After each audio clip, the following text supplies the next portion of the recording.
J'habite à Neuilly-sur-Seine et je connais la misère.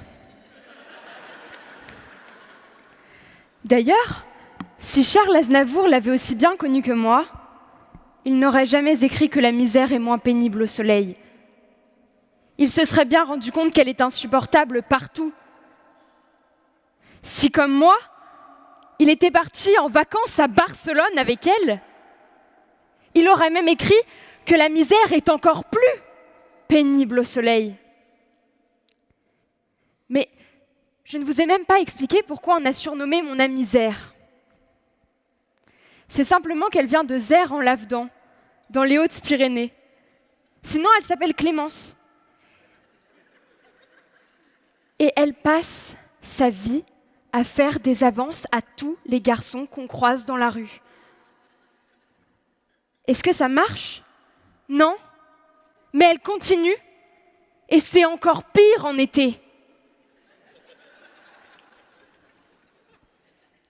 Mais Charles Aznavour ne parlait pas de mon âme misère.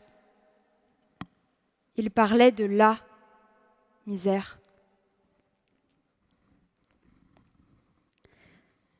Peut-être donc qu'il avait raison, que la misère économique, le malheur extrême, la douleur, est moins pénible au soleil.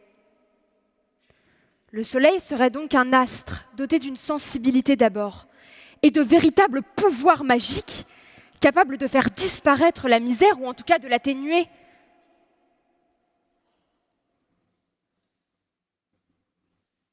Mais soleil, pourquoi tu pars te coucher alors que des milliers de gens dormiront ce soir encore dehors ? Pourquoi, soleil, quand Icare s'est approché de toi, tu as fait fondre ses ailes de cire ? Pourquoi continues-tu à brûler et à soifer ?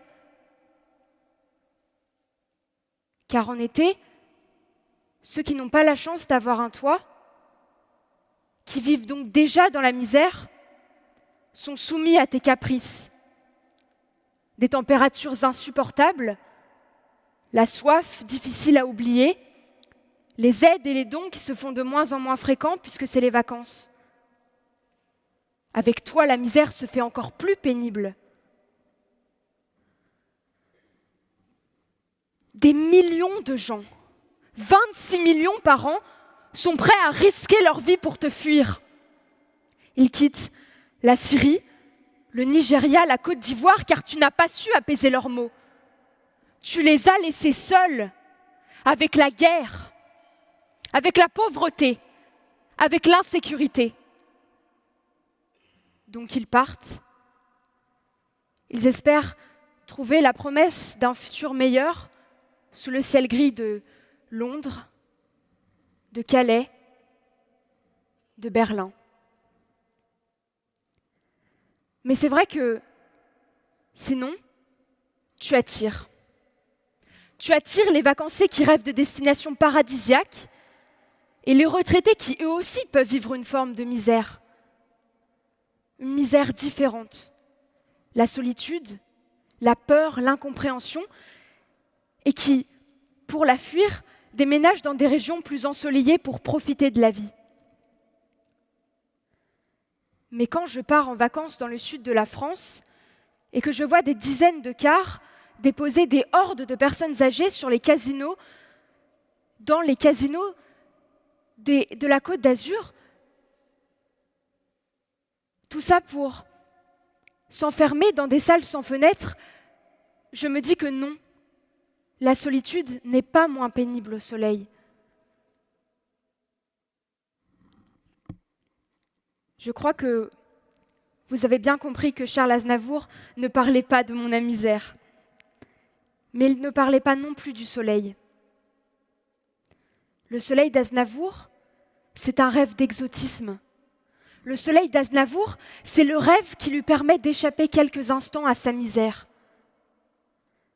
Et il la rejoint, son soleil, son pays des merveilles, où plus personne ne pourrait lui faire de misère, le 1er octobre 2018.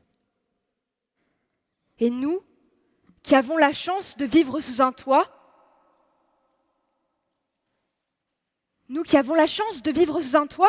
et de rêver encore un peu avec sa musique, ne nous contentons pas de croire que le soleil viendra apaiser les maux de ceux qui vivent dans la misère. Ensemble, soyons une autre source de misère, une autre source de lumière. Avec un sourire, une attention, tentons de rendre la misère un peu moins pénible. Soyons fiers de ce que nous avons accompli pour nous et pour les autres, avant de rejoindre à notre tour le pays des merveilles. Merci.